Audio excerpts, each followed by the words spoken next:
ಬರೆದರು ಕಗ್ಗ, ಪ್ರತಿ ಸಾಲಲಿಟ್ಟರು ಸಗ್ಗ. ಗುಂಡಪ್ಪ ಬರೆದರು ಕಗ್ಗ, ಪ್ರತಿ ಸಾಲಲಿಟ್ಟರು ಸಗ್ಗ.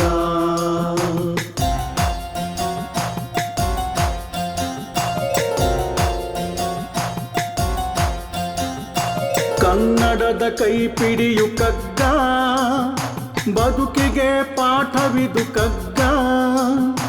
ಕನ್ನಡದ ಕೈಪಿಡಿಯು ಕಗ್ಗ, ಬದುಕಿಗೆ ಪಾಠವಿದು ಕಗ್ಗ. ಮೌಲ್ಯಗಳ ತಿಳಿಸುವುದು ಕಗ್ಗ, ಅರಿತರೆ ಬಾಳೆಲ್ಲ ಸ್ವರ್ಗ.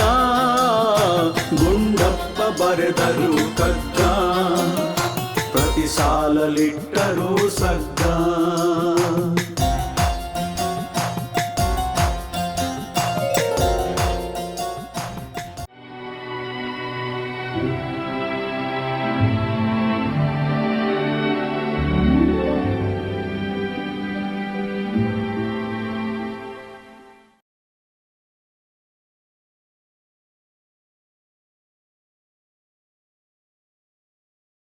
ಬದುಕಿಗಾರ್ನಾಯಕರು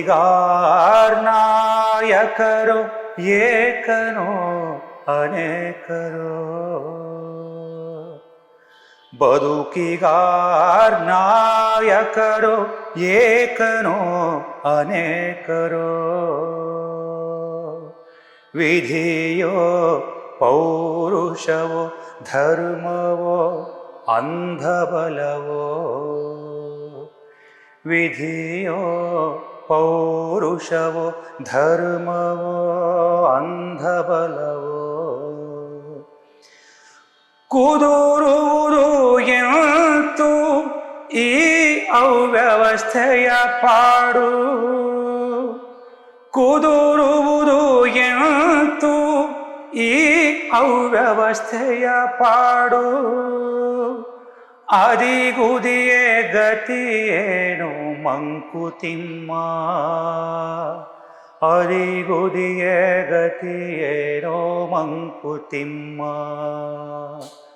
ಅದಿಗುದಿಯೇ ಗತಿಯೇನು ಮಂಕುತಿಮ್ಮ, ಅದಿಗುದಿಯೇ ಗತಿಯೇನೋ ಮಂಕುತಿಮ್ಮ. ನೀನು ಚೆನ್ನಾಗಿ ಓದಿ ಪಾಸಾಗಲಿ ಅಂತ ನಾನು ದಿನಾಲು ದೇವಸ್ಥಾನಕ್ಕೆ ಹೋಗ್ತಿದ್ನಲ್ಲ, ಬಲ್ಗಡೆಯಿಂದ ಹೂ ಬಿತ್ತು. ಈ ಹೂ ಬಿದ್ದರೆ ಮಾರ್ಕ್ಸ್ ಬೀಳುತ್ತೇನಮ್ಮ? ಇವತ್ತೇ ನೋಡು ನಿನ್ನ ಬಾಯಲ್ಲಿ ಚಿನ್ನದಂತ ಮಾತು ಕೇಳಿದ್ದು. ದೇವ್ರ ವಿಷಯದಲ್ಲಿ ಈ ಥರ ಹಗುರವಾಗಿ ಮಾತಾಡಬಾರ್ದು. ಮಂತ್ರಕ್ಕೆ ಮಾವಿನಕಾಯಿ ಬೀಳುತ್ತೇನೆ. ಮಗ ಹೇಳು, ಅದೇನೋ ಕ್ವಶನ್ ಪೇಪರ್ ಡೀಲಿಂಗ್ ಮಾಡ್ತೀನಿ ಅಂತ ಹೇಳಿದ್ದಲ್ವಾ? ಬರೀ 25,000 ಹೇಳ್ತಾರೆ. ಕಪಾಳಕ್ಕೆ ಬಾರಿಸ್ಬಿಡ್ತೀನಿ ನೋಡು. ಕಷ್ಟಪಟ್ಟು ದೇವ್ರ ಮೇಲೆ ಭಾರ ಹಾಕಿ ಓದು ಅಂದ್ರೆ ಹಠದಾರಿ ಹಿಡಿತೀನಂತೀಯಾ?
ಲೋ ಶಂಕರು, ಬರ್ತಾ ದಾರಿಲಿ ನಿಮ್ಮ ಲೆಕ್ಚರು ಸದಾಶಿವ ಅವ್ರು ಸಿಕ್ಕಿದ್ರು.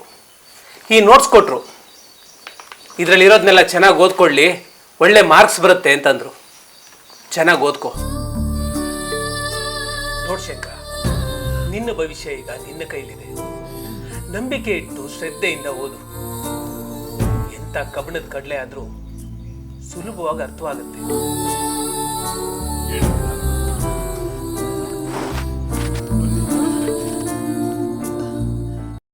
ಅರ್ಥವಾಯ್ತೇನೋ?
ಶಂಕರ,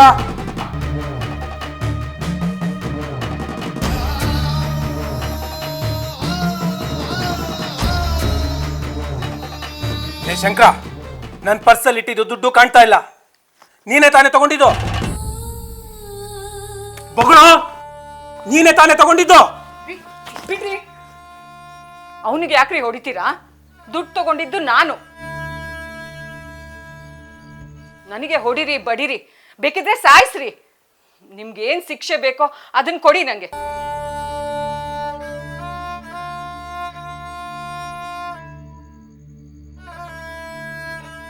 ಲತಾ, ದುಡ್ಡು ತಗೊಂಡಿದ್ದು ನೀನಾ?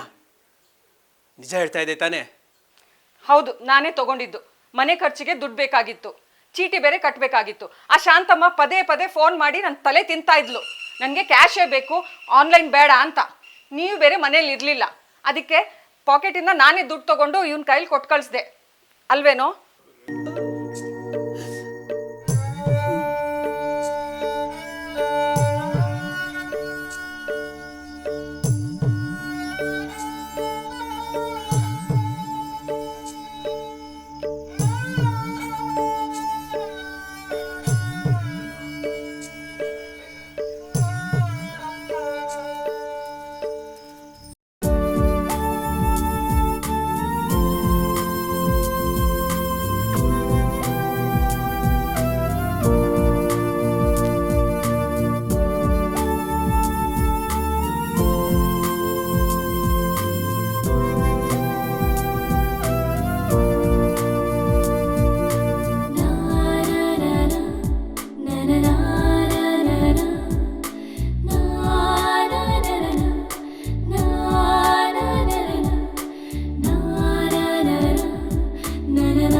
ಗುಡ್.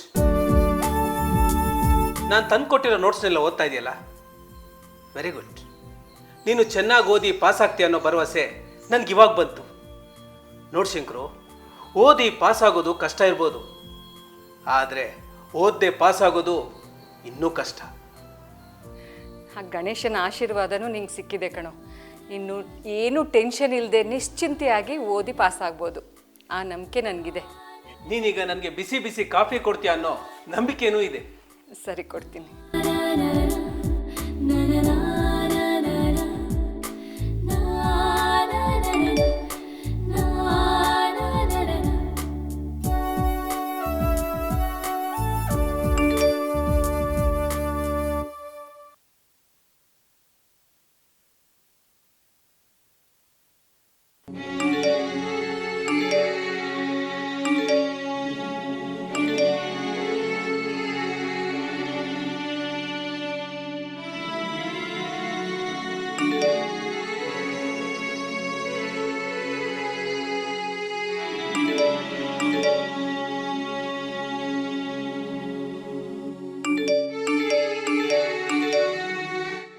ಯಾರ್ದೋ ಅಷ್ಟೊಂದು ಮೆಸೇಜು?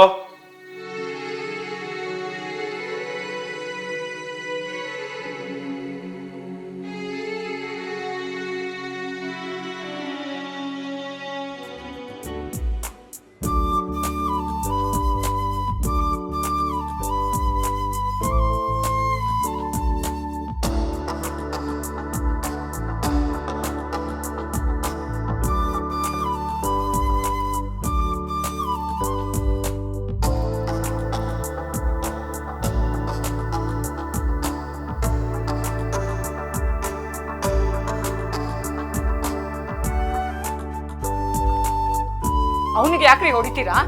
ದುಡ್ಡು ತಗೊಂಡಿದ್ದು ನಾನು. ಈ ನೋಟ್ಸ್ ಕೊಟ್ರು, ಇದರಲ್ಲಿ ಇರೋದನ್ನೆಲ್ಲ ಚೆನ್ನಾಗಿ ಓದ್ಕೊಳ್ಳಿ, ಒಳ್ಳೆ ಮಾರ್ಕ್ಸ್ ಬರುತ್ತೆ ಅಂತಂದ್ರು.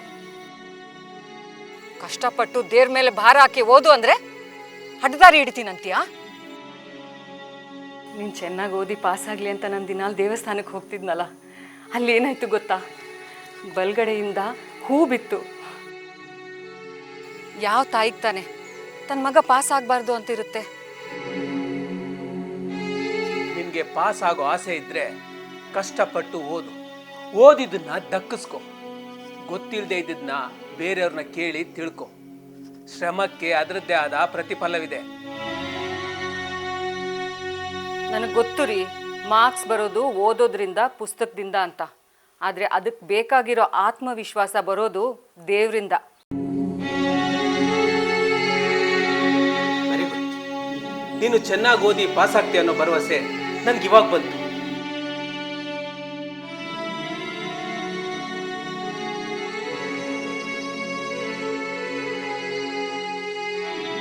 ಅಪ್ಪ, ಅಮ್ಮ, ನಿಮ್ಮ ಹತ್ರ ಒಂದು ವಿಷಯ ಹೇಳಬೇಕಿತ್ತು. ಹೇಳು. ಅಪ್ಪ ಅಮ್ಮ ಹತ್ರ ಮಾತಾಡೋಕ್ಕೆ ಏನು ಪರ್ಮಿಷನ್ ಬೇಕಾ? ಅದು ಎಕ್ಸಾಮ್ ಪೇಪರ್ ಲೀಕ್ ಆಗಿತ್ತು. ಆ ಪೇಪರ್ ಬೇಕು ಅಂತಂದರೆ 5,000 ರೂಪಾಯಿ ಖರ್ಚಾಗುತ್ತೆ ಅಂತ ಹೇಳಿದರು. ಆದರೆ ಅದಕ್ಕೆ ಅವತ್ತು ಅಪ್ಪನ ಜಾಬಿಂದ 5,000 ರೂಪಾಯಿ ದುಡ್ಡು ಕದ್ದಿದ್ದು ನಾನೇ.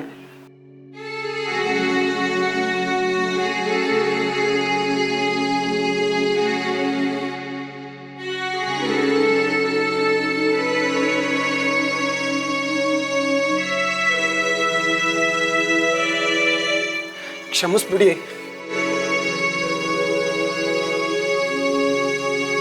ಕಳ್ತನ ಮಾಡಿದ ತಪ್ಪು ಅಂತ ಈಗ ಗೊತ್ತಾಯ್ತು.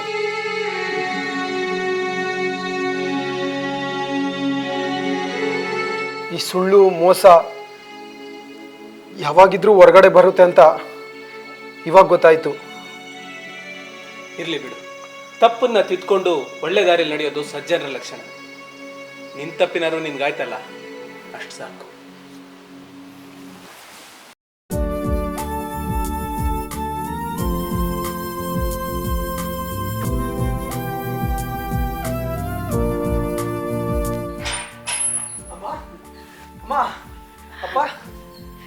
ಹೇಗಾಯ್ತೋ ಪರೀಕ್ಷೆ? ನಂಗೆ ಗೊತ್ತು, ನಿನ್ನ ಮುಖ ನೋಡಿದ್ರೇ ಗೊತ್ತಾಗ್ತಿದೆ ಚೆನ್ನಾಗಿ ಬರ್ದಿರ್ತೀಯಲ್ಲ. ರೀ, ನಾನು ಹೇಳಿಲ್ವಾ, ದೇವ್ರ ಅನುಗ್ರಹ ಇವನ್ ಮೇಲಿದೆ, ಪರೀಕ್ಷೆ ಚೆನ್ನಾಗೇ ಆಗಿರುತ್ತೆ. ಲೇ ಲೇ ಲೇ ಲೇ ಎಲ್ಲ ನೀನೇ ಮಾತಾಡ್ತಿದ್ಯಲ್ಲೇ, ಅವನಿಗೂ ಸ್ವಲ್ಪ ಮಾತಾಡಕ್ಕೆ ಟೈಮ್ ಕೊಡೆ. ಅಮ್ಮ ಹೇಳಿದ್ದು 100ಕ್ಕೆ 100 ನಿಜ ಅಪ್ಪ. ಪೇಪರ್ ತುಂಬಾ ಟಫ್ ಇರುತ್ತೆ ಅಂದ್ಕೊಂಡಿದ್ದೆ, ಆದರೆ ತುಂಬ ಅಂದರೆ ತುಂಬ ಈಸಿ ಇತ್ತು. ನಾನು ಎಕ್ಸ್ಪೆಕ್ಟೇ ಮಾಡಿರಲಿಲ್ಲ. ಸಾಧ್ಯವಾಗಿದ್ದು ನಾನು ತಂದುಕೊಟ್ಟ ನೋಟ್ಸ್ನಿಂದ ತಾನೇ? ನೋ ಡೌಟ್ ಅಪ್ಪ, ನೀವು ಹೇಳ್ತಿರೋದು 100ಕ್ಕೆ 100 ಕರೆಕ್ಟ್. ಅದನ್ನ ನೀನು ಕಷ್ಟಪಟ್ಟು ಓದಿದ್ರಿಂದ ತಾನೇ? 100% ಅಪ್ಪ. ತಿಳ್ಕೊ, ದೇವ್ರು ದೇವ್ರು ಅಂತ ಇರ್ತೀಯಲ್ಲ. ದೇವ್ರ ಅನುಗ್ರಹ ಇರೋದಕ್ಕೇನೆ ಇವ್ನಿಗೆ ಈಸಿ ಕ್ವೆಶನ್ಸ್ ಬಂದಿರೋದು.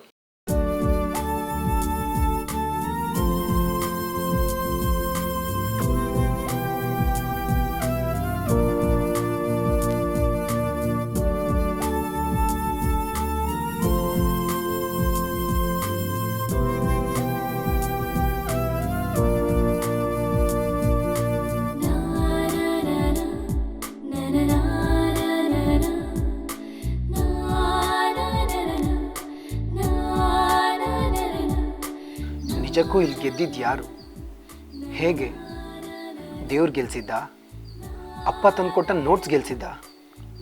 ಅಥವಾ ಕ್ವಶನ್ ಪೇಪರ್ ಸಿಕ್ಕಿದ್ರು ಅದ್ರ ಕಡೆ ಕಣ್ಣೆತ್ತಿ ಸಹ ನೋಡದೆ ಅಪ್ಪ ಕೊಟ್ಟ ನೋಟ್ಸ್ನ ಕಷ್ಟಪಟ್ಟು ಓದಿ ದಕ್ಕಿಸ್ಕೊಂಡು ಉತ್ತರ ಬರೆದ್ನಲ್ಲ, ಆ ಪ್ರಾಮಾಣಿಕತೆ ಗೆದ್ದಿದ್ದ. ಅದಕ್ಕೆ DVJ ಹೇಳ್ತಾರೆ, ಬದುಕಿಗಾರ್ ನಾಯಕರು ಏಕನೋ ಅನೇಕನೋ, ವಿಧಿಯೋ ಪೌರುಷವೋ ಧರ್ಮವೋ ಅಂಧಬಲವೋ. ಮೊನ್ನೆ ಗುಡ್ಡಪ್ಪನವರು ಇಲ್ಲಿ ಹೇಳ್ತಾರೆ, ಬದುಕಿಗಾರ್ ನಾಯಕರು, ಬದುಕಿಗೆ ಯಾರಪ್ಪ ನಾಯಕರು? ಏಕನೋ ಅನೇಕರು, ಒಬ್ಬನೋ ಅಥವಾ ಹಲವಾರಿದ್ದಾರೋ ನಮ್ಮ ಬದುಕಿಗೆ ನಾಯಕರು. ಅಥವಾ ವಿಧಿಯೋ ನಮ್ಮ ಹಣೆ ಬರಹನೇ ನಮ್ಮ ನಾಯಕನು, ಅಥವಾ ಪೌರುಷವೋ ಪುರುಷ ಪ್ರಯತ್ನವೋ, ಅಥವಾ ಇದ್ಯಾವುದೂ ಅಲ್ಲದೆ ಅಂಧಬಲವೋ ಅಂಧಶ್ರದ್ಧೆಯೋ. ಕುದುರುವುದು ಎಂತೂ ಈ ಅವ್ಯವಸ್ಥೆಯ ಪಾಡು. ಯಾವಾಗ ಇದೆಲ್ಲ ಸರಿ ಹೋಗುತ್ತಪ್ಪ? ಇಂಥ ಅವ್ಯವಸ್ಥೆಗಳು ಯಾವಾಗ ಸರಿ ಹೋಗುತ್ತೆ ನಮ್ಮ ಜೀವನದಲ್ಲಿ? ಅಥವಾ ಅದಿಗುದಿಯೇ ಗತಿ ಏನೋ ಮಂಕುತಿಮ್ಮ. ಅಂದರೆ ಬರೀ ಈ ತಳಮಳ, ಸಂಶಯ, ಆತಂಕವೇ, ದುಗುಡವೇ ಗತಿನ ಅಂಥೇಳಿ ಮಾನ್ಯ ಗುಂಡಪ್ಪನವರು ಇಲ್ಲಿ ಪ್ರಶ್ನೆ ಮಾಡ್ತಾ ಇದ್ದಾರೆ.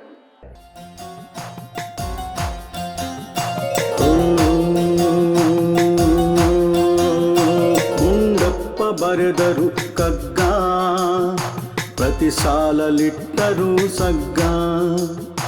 ಗುಂಡಪ್ಪ ಬರೆದರು ಕಗ್ಗ, ಪ್ರತಿ ಸಾಲಲಿಟ್ಟರು ಸಗ್ಗ.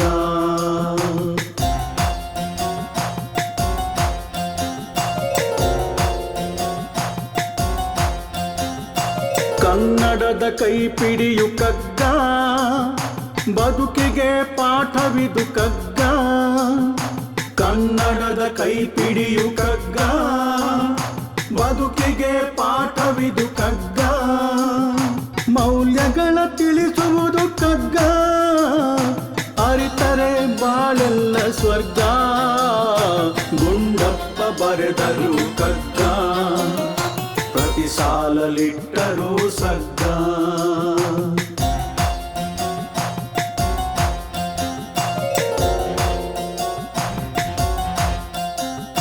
ನೂರೆಂಟು ಅರ್ಥಗಳ ಕಗ್ಗ, ಮನುಕುಲಕ್ಕೆ ಕನ್ನಡಿಯು ಕಗ್ಗ. ನೂರೆಂಟು ಅರ್ಥಗಳ ಕಗ್ಗ, ಮನುಕುಲಕ್ಕೆ ಕನ್ನಡಿಯು ಕಗ್ಗ. ವೇದಾಂತ ಸಾರವಿದು ಕಗ್ಗ, ಕನ್ನಡದ ಗೀತೆ ಇದು ಕಗ್ಗ. ಗುಂಡಪ್ಪ ಬರೆದರು ಕಗ್ಗ, ಪ್ರತಿ ಸಾಲಲಿಟ್ಟರು ಸಗ್ಗ. ಗುಂಡಪ್ಪ ಬರೆದರು ಕಗ್ಗ, ಪ್ರತಿ ಸಾಲಲಿಟ್ಟರು ಸಗ್ಗ.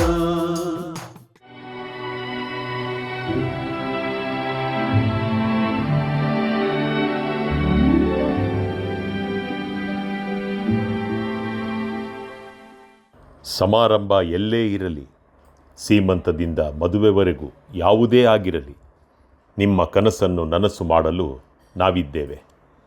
ಕಳೆದ 24 ವರ್ಷದ ಸುದೀರ್ಘ ಅನುಭವ, ಶ್ರೇಷ್ಠತೆ, ಸ್ವಚ್ಛತೆ, ಬದ್ಧತೆ ನಮ್ಮ ಗುರಿ. ಸಂಪರ್ಕಿಸಿ innovative I, event management, hospitality and allied services. ನಿಮ್ಮ ಸೇವೆಗೆ ನಾವು ಸಿದ್ಧರಿದ್ದೇವೆ.